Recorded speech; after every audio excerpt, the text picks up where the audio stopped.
All right, well, Happy New Year. Today we met back, that is those of us on the Bill Rice Ranch, for the first time in 2 weeks. We had a 2-week vacation, so to speak, and so it's always interesting the first day back. We have kind of a morning time together, kind of lay out the day, and then also have a brief Bible challenge like we're doing right now. And it's always kind of hard when you've been gone for 2 weeks and it's cold as it is at the ranch this morning, and you're kind of cold to all that you've been doing. You're kind of slow at getting back into the swing of things. And so that's the way it can be sometimes in a new year, a new schedule, or an old schedule newly reinstituted. So maybe that's where you are today. Maybe you really don't want to get up, you don't want to get going, and maybe you're thinking, 2 weeks! I had 1 day for Christmas. Well, whatever the case, it's a new year. And if you're thinking to yourself, wow, 2021, right?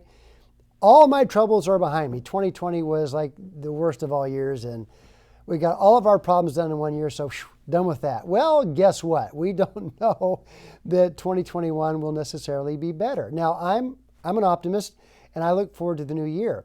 But I have to say, last year was an extraordinary year, both personally, publicly, nationally, internationally. It was just, it's been quite the year. And the truth is, we have a new day, a new year, and we're going to have new problems. You know, problems don't play fairly. Problems do not come one at a time. They usually hunt in packs. And part of what makes a problem is the inopportune time at which it appears.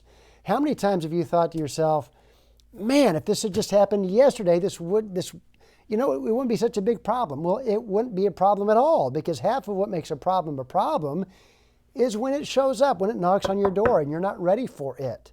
So this year, what will it hold? I don't know. But I think about these things when I come to Numbers chapter 20. And by the way, if you have a Bible, open it with you for just a moment, because that way you'll be able to see, not just hear what I'm saying, but see what God has said. Not just hear what I'm saying about what God has said. That, of course, is important. So Numbers chapter 20, the children of Israel are on the very brink of the land God had promised. They're at Kadesh. And they had not yet gone in. Egypt and slavery is behind them. And so, hey, happy days are here again, right?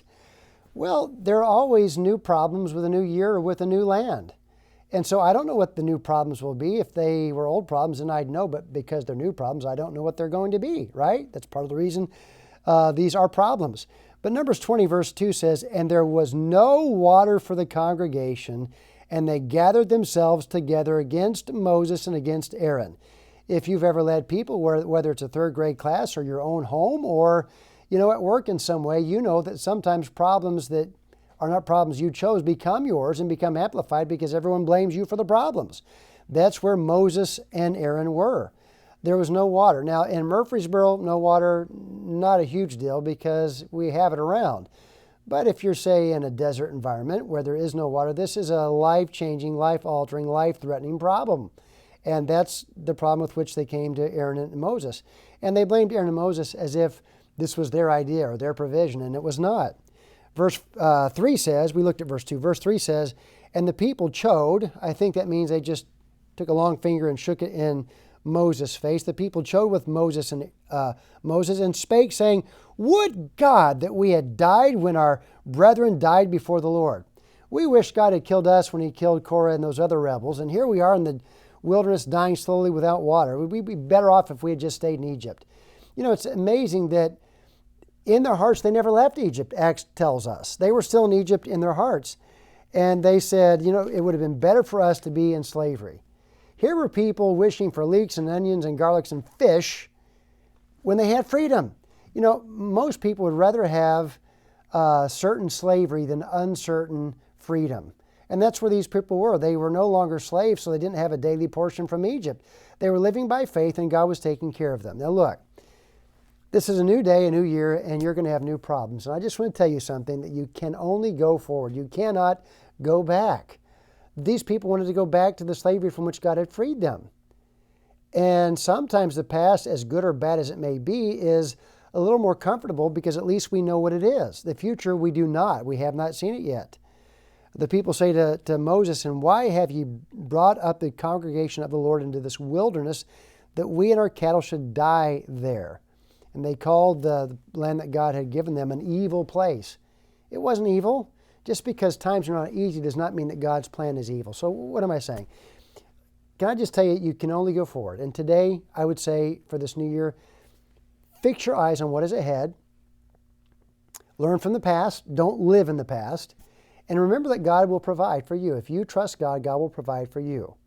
I'm not preaching health and wealth and no problems. I'm saying that God, you wouldn't need God's help if you didn't have problems. And sufficient unto the day is the evil thereof, and sufficient unto the day is God's provision. Providence is both a name for God and what God gives or what God provides. It's God's providence. Literally, it's provide. It means looking ahead. And so God can see ahead, God can look ahead, and God can provide right now for things you don't even need now but might need in the future. And can I just tell you something, friend? It may be that some of the difficult things you're going through right now are things where God is actually equipping you, providing for you in a way that will be beneficial to you at some point in the future.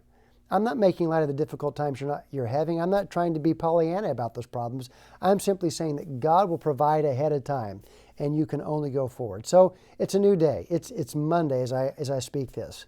And maybe it's a cold day or a hot day or just a day you really don't want to live through this kind of day. You'd rather be in bed or taking it easy or still on vacation if you had a vacation. Maybe you didn't have a vacation. My point is you can only look ahead, and God will provide as you trust Him.